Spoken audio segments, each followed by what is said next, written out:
All right, so drop into your hearts. Take a nice breath or two or three.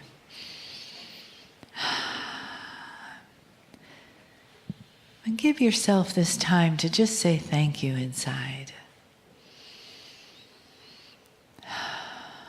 Thank you for what it takes to come to the chair. What it takes for you to change your life, to be here. And what it will take for you when you leave to keep that change bubbling up in a beautiful way that will touch you deeply and continue to unfold so that you can receive more love, so that you can hear your own wisdom talking to you, so that you can be the love in the world and the change that's happening inside of you. That all of this is who you are becoming with each breath, with each thought of your own healing and your own transformation.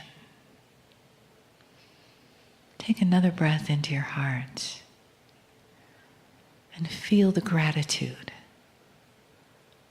for all that you are. Not just what you've received, although those are wonderful gifts, but all that you are and all that you are becoming.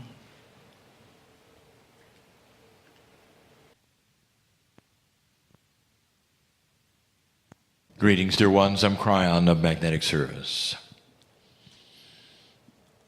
I would like to continue the subject of connection that was started today in the last channel that I did. There are so many questions that humans would have about this seemingly intangible idea of a creator, of God, of spirit, of a source that is beyond your imagination, but one that somehow you're directly connected to. Hard for you to believe, truly, that there is an entourage, if you want to call it anything, a group, if you wish, around each of you all of the time, and that group knows your name. How many times have we said the name is not the one you think? The name is of a soul group. The name is bigger even than you can imagine. The name itself exists in light. And the name is not an identifier. The name is a descriptor of magnificence and speaks of a soul group in this galaxy that belongs to Earth. If I could summarize that, I would say, God knows you. And this, dear ones, has to be realized or trained or somehow gotten across to most human beings. And the reason is common and obvious. And I will go into this yet again, the idea that humans have that everything around them that has intelligence echoes a human's intelligence. When you have a pet, and the pet cannot understand, of course, your language, but they understand your emotion. You talk to them as though they understand everything. You project humanism on the animal. to make them feel better or whatever. The animal has no idea what you're doing, but they can feel the love that you have. Dear ones, that's the human looking down, but when the human looks up, we have told you before, an issue occurs. I'll call the issue God in a box. And the box is a human box that God exists in. For then the human projects everything that is human nature onto the Almighty. And God then is portrayed simply as a superhuman. But that human somehow has anger and disappointment and judgment, as well as love, of course. I've told you that every civilization on this planet has done the same thing. Yours has as well. I've also told you, you are number 5. You are also the civilization that would be present during the precession of the equinoxes and make the change. Other civilizations before yours have gone through similar things. We don't speak of that yet, because most humanity doesn't believe anything happened before them. Before the 6,000 or 7,000 years that you're told you've been here, when actually it's more like 50 to 60,000. Would it shock you if I told you that some of the inventions you have, the marginal ones but important ones, such as electricity, was not only present early in your civilization, but in the civilizations before yours? And the reason, because it's easily discoverable. Nature produces it.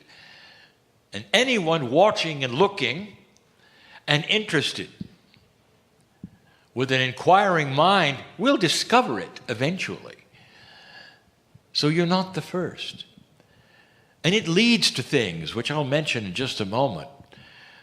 But what I want to tell you is that you still have a model for everything, and it's you.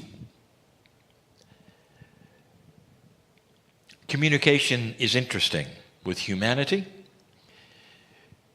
Let's talk only about your civilization and what happened when. So interesting. You think you're so technical. You are. What if I told you, however, that long before the telegraph or the radio or the telephone, you had a system of communicating at the speed of light 20 miles at a time? You may laugh. All they had to do was climb a mountain and give smoke signals to the next mountain. Communication at the speed of light 20 miles at a time. One mountain would talk to another, would talk to another, would talk to another. The language, perhaps, was a little rough. Not many words. But it was communication. It was needed. The dream of all humanity always was instant communication. In a very early time, if you wanted to send a message to someone you knew in a town or a village that was far away, the system was to write a note, get on an animal of some kind, and ride the animal to the next town. And that became the mail. Today you laugh at how slow that might have been, for sometimes you'd say hello in a letter, and 3 weeks later you'd get a hello back. And that was as good as it got. In your civilization, talking about the 1700s or so, along comes a system of electricity.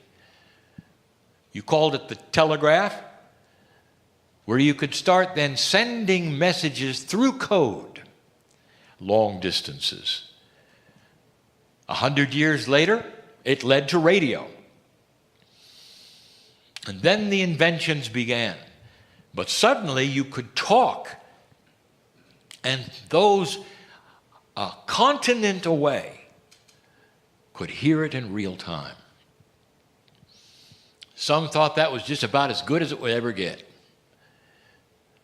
Then you could do it with pictures. And now, dear ones, with simple devices you carry in your pocket,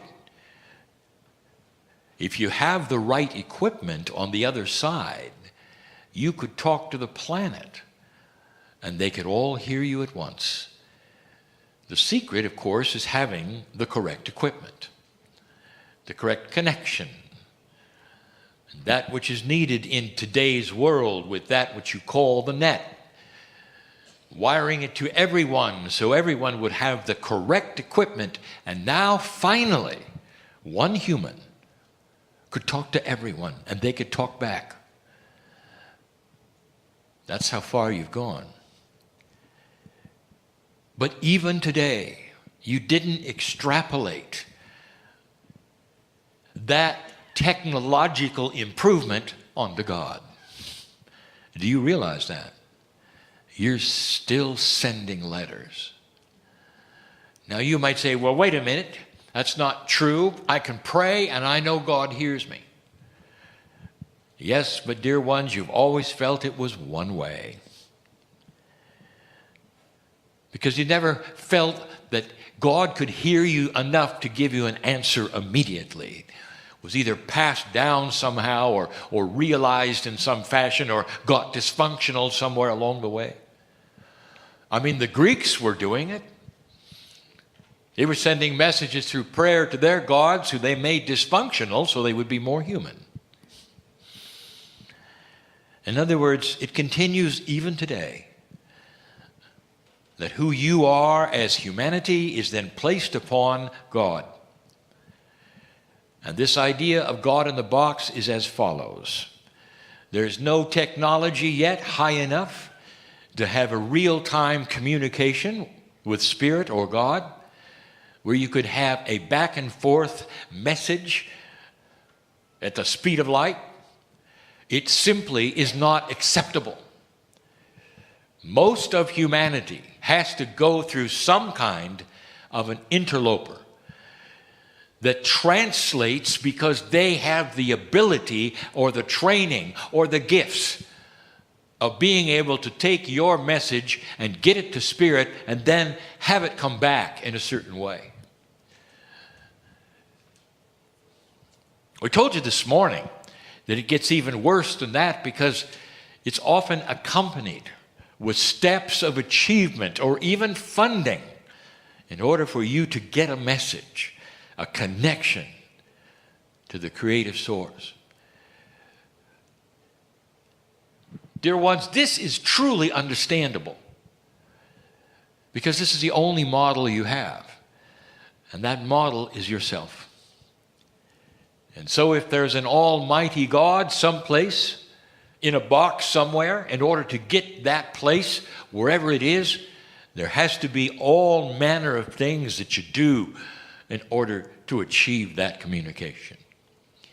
We told you this morning that truly you've got the equipment already inside, and that communication is instant. You had that even when you were sending letters with animals and writers. You had that at the beginning, but you didn't understand it because you simply applied it to the way you communicate. What's interesting is as you got a communication that was as it is today, you didn't then update it and think, well, maybe the Creator has inventions as well. And even today, for most humanity, it is difficult to speak directly to the Creator. My message is this. We're going to continue just a short amount from the idea that you have and always have had the correct equipment and connection and net, or whatever you want to say it, in order to have 100% speed of light, connections beyond speed of light to the creative source, because the creative source knows you. Another interesting thing about mythology, spirituality that humans have, you have no trouble at all, truly, believing that God can hear every human being all at once through prayer. You, by the way, then put this on to a mythological creature that you have who can do the same thing, and that's Santa Claus.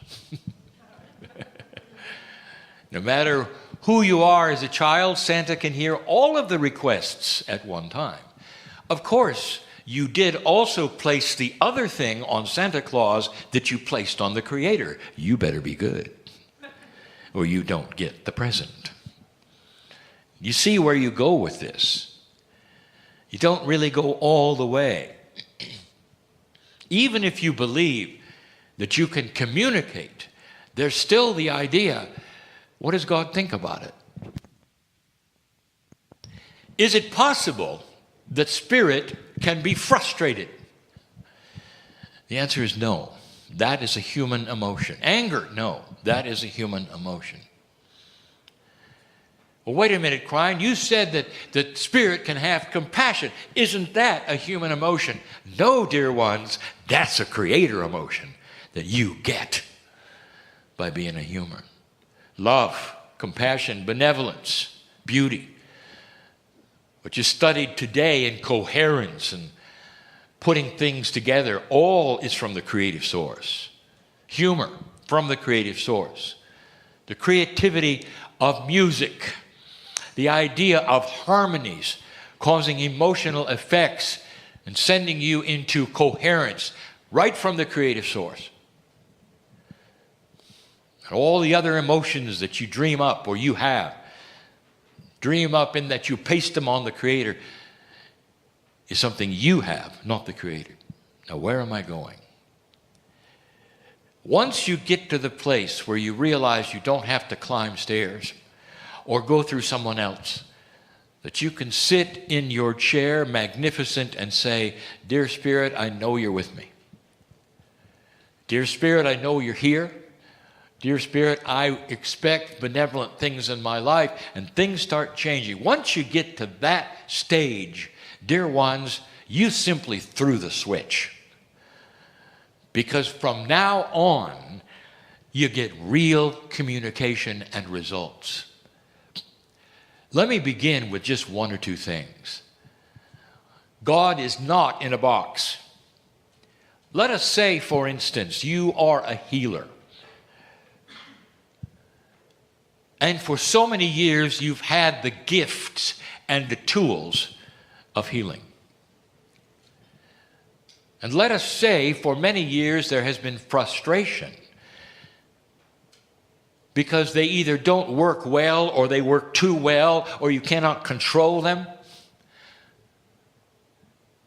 And this would be because those gifts are a spectacular, advanced energy that most humans do not have.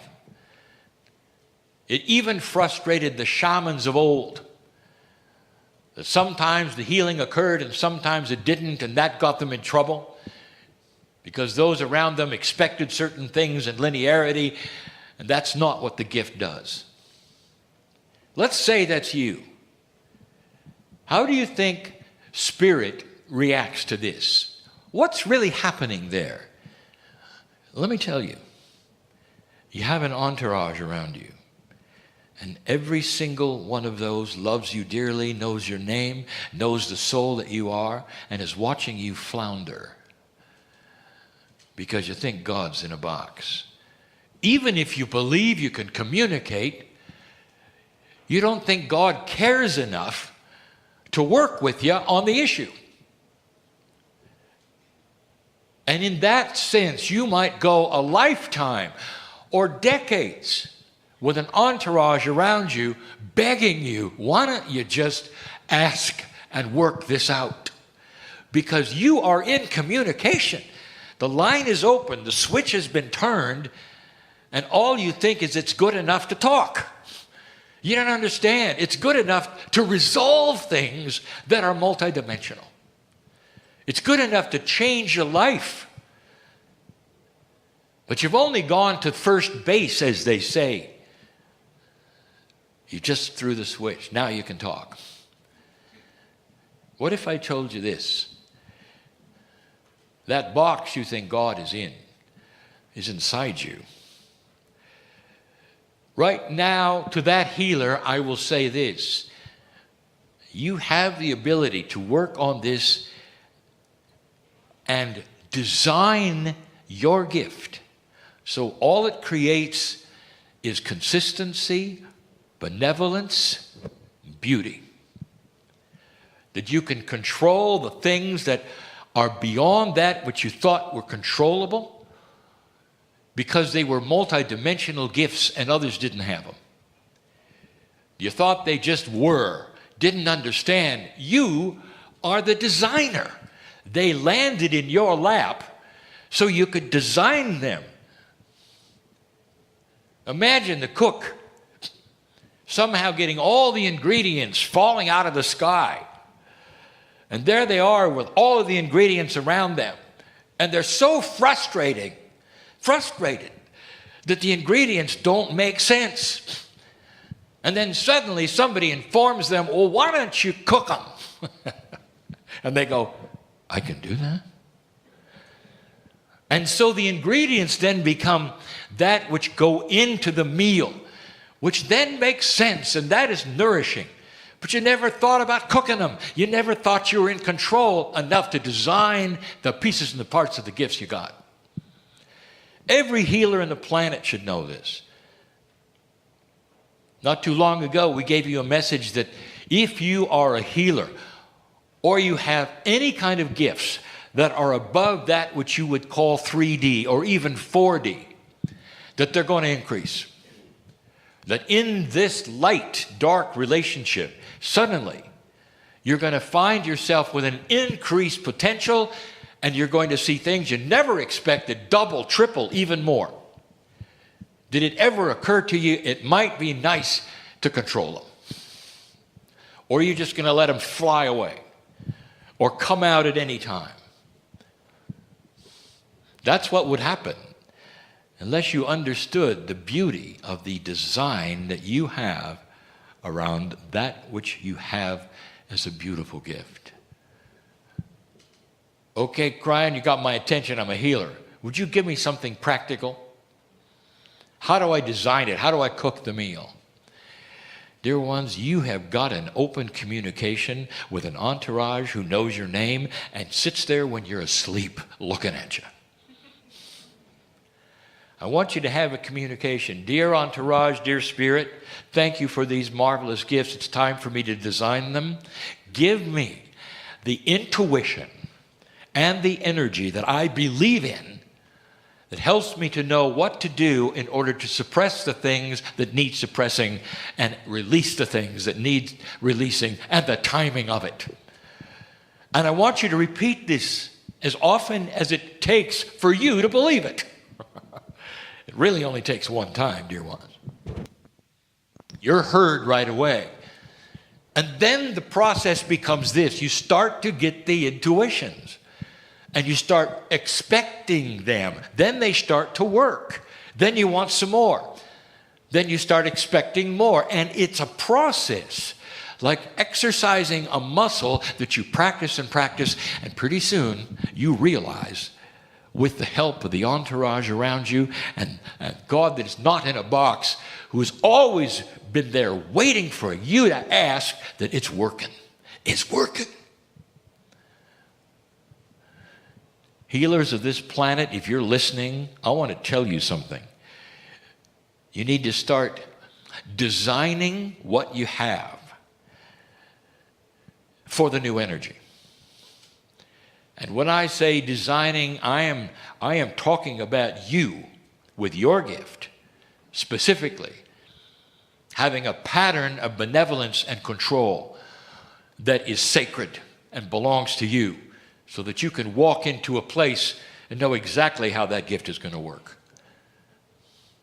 That's necessary. It's needed. And it won't work as long as you think that all you've done is thrown a switch and that God isn't looking. Spirit knows you so well. Whoever you are sitting in this group or listening to these words, I have news.